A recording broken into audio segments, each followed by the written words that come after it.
here with Congressman Steve King of Iowa, and we heard Congressman Paul talk about your bill and your desire to remove Obamacare and get it out of people's lives. How is that going in the House so far? Well, we pushed it really hard. The language that I introduced did pass the House in January, I believe it was, and then it went over to the Senate where Harry Reid made sure that they voted it down. But every Republican in the Senate voted for my repeal, and we had I believe it was bipartisan effort in the House. And then I also introduced language to cut off all funding to implement or enforce Obamacare. That passed the House and the Senate, but it passed the House and every Republican voted for it in the Senate. Okay. So we've since not had the momentum that we need. We're chiseling away at it a little bit now, but I will tell you, I've come to this place where we don't have a lot of traction left. We had two places. One was the CR, and the other one was the debt ceiling debate.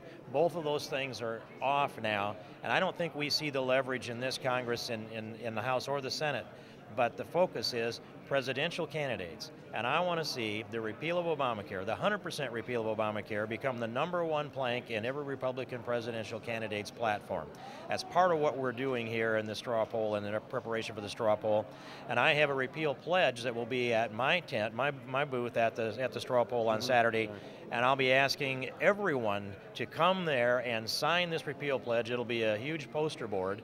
And we're asking the presidential candidates to come in and in red ink sign their names there on the repeal. One of the other big subjects will be about the balanced budget amendment, the super committee that's happening. Yep. Some argue that with the balanced budget amendment, the idea itself, getting Congress to work, is great, but if they don't come up with a balanced budget, it will go to the courts, and the House will be abdicating its responsibility, legislative responsibility, to the judicial. What are your thoughts on that and in avoiding that? Well, at first, I'm not a great fan of a super committee, and to set this up, it's almost like setting up, when you say this shall happen by this date, or there are going to be across-the-board cuts out of defense and out of entitlements in essentially an equivalent fashion. That's abdicating our responsibility as Congress. It cuts out everybody but the Super 12, and it also sets up a cage match between the Department of Defense and the entitlements. So I don't think we should go that way at all. I think we need to make the prudent decisions in our committees. I am strongly for a balanced budget amendment, and we passed one out of the Judiciary Committee in the House where I serve. We did 3 days of debate on it. It caps spending at 18% of GDP. It requires a supermajority to raise taxes or waive the balance, and that has to be in the event of a national emergency like a declared war or a serious threat. If that should go to the courts, that's another question on how that gets resolved. But in the end, the courts do give great deference to Congress when we write the rules on how we conduct ourselves. So that's a question I don't know that I can answer until we get into that debate.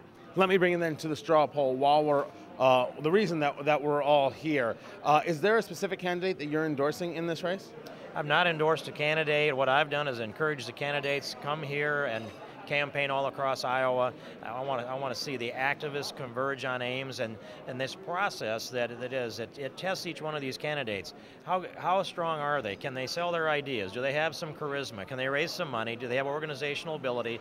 Do they have the vision to take America to the next level of our destiny? And do they have the stamina to do that?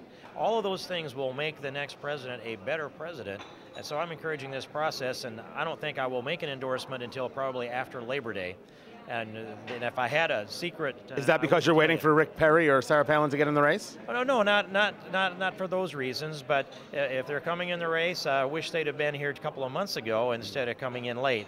It's better to do the retail politics face-to-face, and if we didn't have a First-of-the-Nation caucus system here in Iowa, we'd have to form it somewhere, or we'd hand over the presidency to the person with the deepest pockets and the ability to buy a media image rather than be a real person dealing with real people. So I want this process to work in Iowa, and I also support the early primaries states, New Hampshire's first primary, South Carolina behind that, and we planned an event that you were here for March 26th, which Thaddeus McCotter called it POTUS Fest. And I actually thought it was Media Fest because they booed when you came off the stage. They didn't want you to quit. They didn't want us to stop. It wasn't that we were a problem. By the way, at the booth that you're going to have at the straw poll, will there be fried Kool-Aid or fried Twinkies or the fried butter that I keep hearing about?